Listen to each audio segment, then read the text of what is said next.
करण्यासाठी आपल्यासोबत राष्ट्रवादी शरद पवार पक्षाचे नेते जयंत पाटील जोडलेले आहेत। सर, लोकशाही मराठीमध्ये आपलं स्वागत आहे। आपण पाहतोय देशभरात जे काही चालू आहे मागच्या अनेक दिवसांपासून विद्यार्थ्यांच्या भावनेचा उद्रेक झाला होता, संतापाची लाट राजधानी दिल्लीपर्यंत धडकली होती आणि आता अखेर जी अपडेट आलेली आहे, केंद्रीय शिक्षण मंत्री धर्मेंद्र प्रधान यांनी राजीनामा दिलेला आहे। काय या संदर्भातली आपली पहिली प्रतिक्रिया? राजीनामा दिला, उशीर झाला पण दिला हे बरं झालं। आणि विद्यार्थ्यांची देशातल्या मागणीच होती की शिक्षण मंत्र्यांनी राजीनामा द्यावा, म्हणजे खाली व्यवस्थेवर काहीतरी अंकुश बसेल। आज तो राजीनामा उशिरा झाला। या 10-12 दिवसामध्ये नरेंद्र मोदी देशाचे प्रधानमंत्री यांच्याबद्दल सोशल मीडियाने जो वेगळ्या भाषा वापरून उद्धार केला, हे सगळं बघितलं तर मला असं वाटतं की हे 10-15 दिवसापूर्वीच केलं असतं। सोनम वांगचूक उपोषणाला बसले त्यावेळी तर हा सगळा अतिप्रसंग टळला असता। आज देशातल्या युवकांची मागणी काय आहे तर त्यांचा राजीनामा द्यावा, दुसरं सगळ्यांच्यावरच्या केसेस काढून घ्याव्यात, विद्यार्थ्यांच्यावर मुलांच्यावर केलेल्या, आणि तिसरं ज्यांनी आत्महत्या केल्या त्यांची नुकसान भरपाई दिली पाहिजे, कारण या व्यवस्थेचे ते बळी ठरलेले आहेत। आणि पहिलं सगळ्यात महत्वाचं म्हणजे नरेंद्र मोदींनी सर्वपक्षीय टीम बसवावी। आता फक्त भारतीय जनता पक्ष नाही, सभागृहातले सगळ्यांना बसवावं आणि सध्याची एक्झिस्टिंग सिस्टीम कशी सुधारायची याच्या जॉईंट पार्लमेंटरी कमिटीने विचार करावा।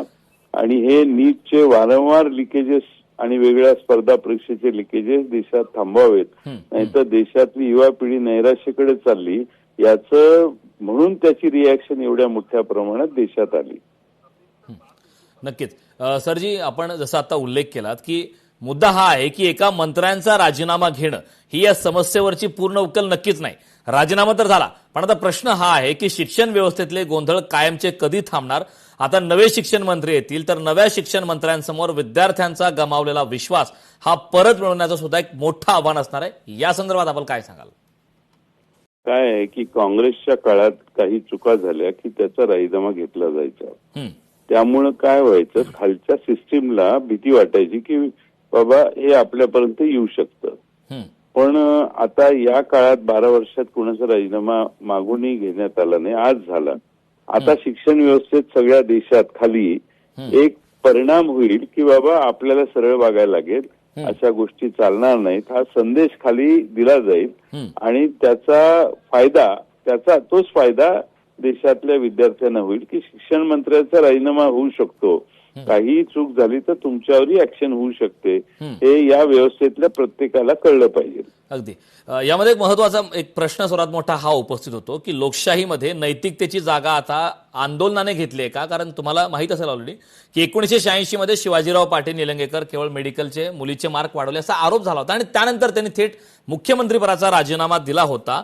मात्र आताची दृश्य आपण पाहिली की एका शिक्षण मंत्र्याने विद्यार्थ्यांच्या भविष्याशी खेळ झाल्यानंतर सुद्धा नैतिकतेची जबाबदारी स्वीकारून स्वतःहून पद सोडायला हवं होतं, पण दुर्दैव असं की तोच राजीनामा खेचून आणण्यासाठी संपूर्ण देशाच्या तरुणाईला पेटून उठावं लागलं।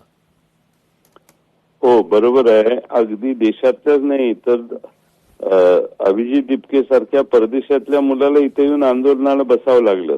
त्यावेळी धाडस जनतेत निर्माण झालं युवा पिढीमध्ये आणि लोक रस्त्यावर आली।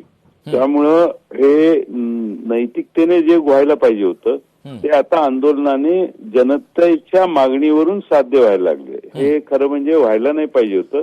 नैतिकता व्यवस्थेतली आता शिल्लक राहिली नाही असा त्याचा अर्थ झाला। अगदी सर्वात महत्वाचा मुद्दा हा आहे की मागेच शरद पवार आणि नरेंद्र मोदी यांची भेट झाली होती आणि नरेंद्र मोदी यांनी थेट बारामतीमध्ये एक वक्तव्य सुद्धा केलं होतं की राजकीय गुरु शरद पवारांचा असा त्यांनी उल्लेख सुद्धा केला होता। आता भेट झाली आणि भेटीनंतर आता राजीनामा येतोय, या भेटीत नेमकी काही चर्चा झाली असावी का? आपल्याला काय वाटतंय राजीनाम्यासंदर्भात? माझी पवार साहेबांची काही चर्चा नाही झाली, पण मी असं ऐकलं की साहेबांनी हे आंदोलन गांभीर्याने घेऊन याच्यात लवकर काही निर्णय घेणं आवश्यक आहे, याचे पडसाद वेगवेगळ्या घटकांच्यावर व्हायला लागलेले आहेत आणि हे तुम्ही गांभीर्याने घ्यावं आणि या बाबतीत काही लवकर ऍक्शन्स घ्याव्यात, वेळ दडवणं हे योग्य नाही, अशा सूचना त्यांना केल्या असं मी ऐकले, पण मला नक्की ऑथेंटिकली काही माहित नाही। नक्कीच जयंत पाटील सर, खूप खूप धन्यवाद, आपण लोकशाही मराठीशी संवाद साधला त्याबद्दल। लोकशाही मराठी ऐका, पहा, जागरूक रहा.